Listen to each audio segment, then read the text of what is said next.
What if I told you Jesus came to abolish religion?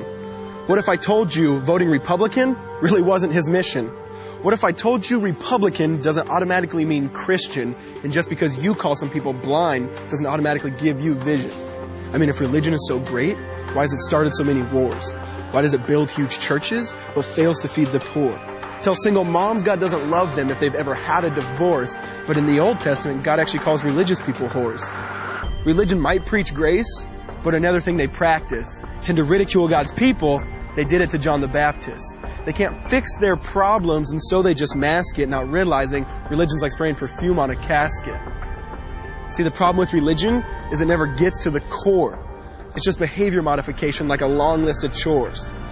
Like, let's dress up the outside, make it look nice and neat. But it's funny, that's what they used to do to mummies while the corpse rots underneath. Now I ain't judging, I'm just saying, quit putting on a fake look. Because there's a problem if people only know that you're a Christian by your Facebook.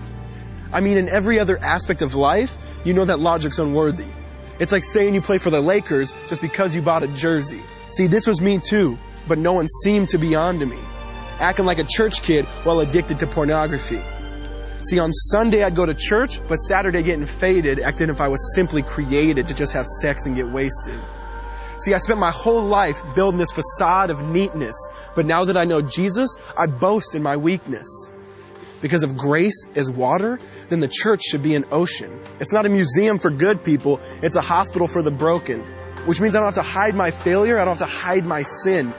Because it doesn't depend on me, it depends on Him. See, because when I was God's enemy, and certainly not a fan, He looked down and said, I want that man. Which is why Jesus hated religion, and for it He called them fools. Don't you see so much better than just following some rules? Now let me clarify. I love the church, I love the Bible, and yes, I believe in sin. But if Jesus came to your church, would they actually let Him in? See, remember He was called a glutton and a drunkard by religious men.